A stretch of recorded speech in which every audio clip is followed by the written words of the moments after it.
Hello students, welcome once again to my channel. आज हम इस ट्यूटोरियल में स्टडी करने वाले हैं प्रेपोजिशन के बारे में, जो कि 6th one parts of speech होता है। तो चलिए वीडियो को स्टार्ट करते हैं और डिफाइन करते हैं प्रेपोजिशन को। सो a preposition is a word which is used to connect the nouns or pronouns to some other part of the sentence and express a relation between them। यानी preposition एक ऐसा शब्द होता है जो नाउन्स या प्रोनाउंस को सेंटेंसेस के किसी अन्य भाग से जोड़ने और उनके बीच में रिलेशन को दिखाने के लिए उपयोग किए जाते हैं। तो चलिए एग्जाम्पल में देखते हैं कौन कौन से होते हैं ये प्रपोजिशन वर्ड्स, जैसे in, for, upon, over, under, at, on, by, to, of, with, etcetera. यहाँ पर ये सभी वर्ड्स प्रपोजिशन के एग्जाम्पल्स हैं।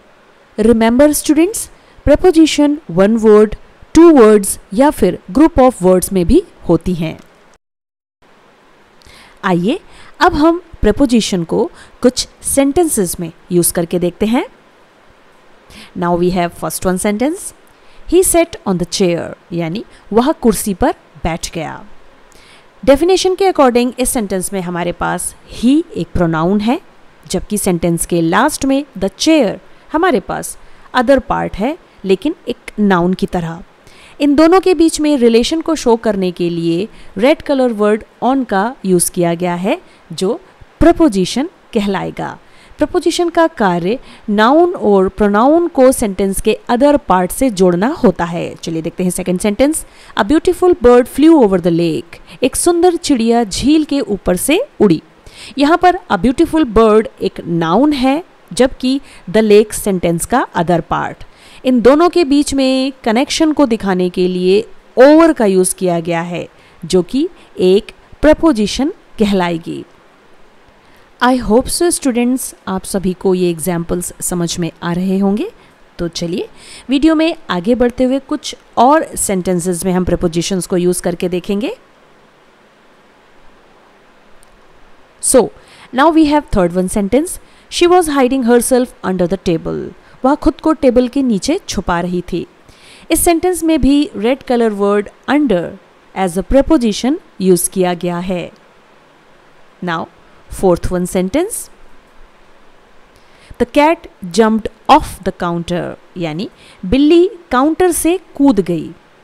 इस सेंटेंस में भी ऑफ एक प्रपोजिशन है, जो कि नाउन और सेंटेंस के अदर पार्ट से रिलेशन को शो कर रही है। Now we have fifth one sentence, the weather is hot in June, जून में मौसम गर्म होता है। इस सेंटेंस में भी रेड कलर वर्ड इन एक प्रपोजिशन है। चलिए अब देखते हैं sixth one sentence, my sister often goes for a walk at night, मेरी बहन अक्सर रात को टहलने जाती है। इस सेंटेंस में भी रेड कलर वर्ड एट का यूज हुआ है, जो कि एक प्रपोजिशन कहलाएगी। याद रहे, प्रपोजिशन वर्ड्स न केवल नाउन और प्रोनाउन का सेंटेंस के अदर पार्ट से रिलेशन बताते हैं, बल्कि डायरेक्शन, टाइम, प्लेस और लोकेशन को भी एक्सप्रेस करते हैं। Now let's have a look on the things that we have to keep in mind when we are going to use prepositions. So number 1, a preposition is a word used to link nouns, pronouns or phrases to the other words within a sentence। यानी preposition एक ऐसा शब्द होता है जिसका use nouns, pronounce या phrases को एक ही सेंटेंस के अंदर दूसरे वर्ड से जोड़ने के लिए किया जाता है। Number 2, it is a word that also shows direction like a letter to you, location, at the door or time by noon, or that introduces an object like a basket of mangoes।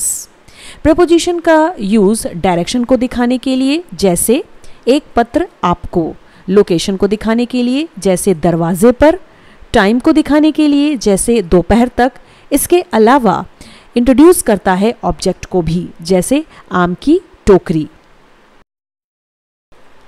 आइए अब देखते हैं third one point, all prepositions have objects, but if it does not have an object, it is not a preposition, it is probably an adverb।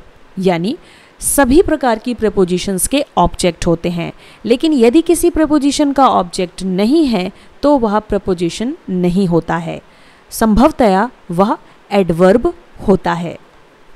चलिए इस point को हम example से समझते हैं। जैसे they are in the room, यानी वे कमरे में हैं। अब इस सेंटेंस में आप देख रहे हैं कि मैंने रेड कलर वर्ड इन का यूज़ किया है, जो कि डेफिनेटली एक प्रपोजिशन है। हमने इस वर्ड को प्रपोजिशन क्यों कहा? क्योंकि इसके बाद द रूम ऑब्जेक्ट का यूज़ हुआ है। लेकिन यदि हम यहाँ पर दूसरे सेंटेंस को देखें, जैसे प्लीज़ गो आउट, यानी बाहर चले जाओ, इस सेंटेंस में रेड कलर वर्ड आउट का यूज़ हुआ है, जो कि प्रपोजिशन बिल्कुल नहीं कहलाएगी। यह यहाँ पर एक एडवर्ब है। यहाँ पर हमने इसे एडवर्ब क्यों कहा?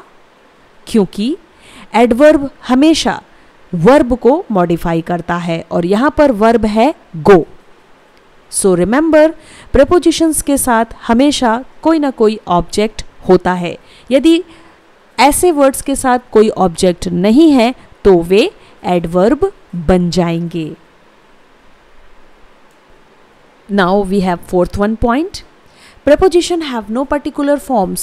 Some prepositions are one word, but some are two or three words phrases known as complex preposition. यानी preposition की कोई particular forms नहीं होती है।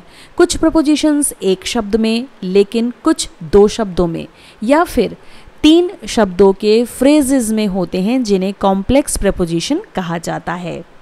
जैसे in spite of, on account of, due to, next to, etc. यहाँ पर ये सभी phrases में यूज़ किए गए हैं, जो कि preposition ही कहलाएंगे। आइए अब देखते हैं fifth one and the last point. A preposition is always followed by a noun. It is never followed by a verb. यानी प्रपोजिशन किसी भी सेंटेंस में नाउन के साथ ही आती हैं, यह कभी भी किसी वर्ब के साथ नहीं आती हैं। लेकिन यदि ऐसे वर्ड्स किसी वर्ब के साथ आएंगे तो वे एडवर्ब ही कहलाएंगे। सो आई होप स्टूडेंट्स, आप सभी को प्रपोजिशन का यह इंट्रोडक्टिव वीडियो ज़रूर समझ में आया होगा। तो मिलते हैं फिर नेक्स्ट वीडियो में एक नए टॉपिक के साथ। तब तक के लिए keep studying, have a nice time. Thanks for watching the video. Bye-bye.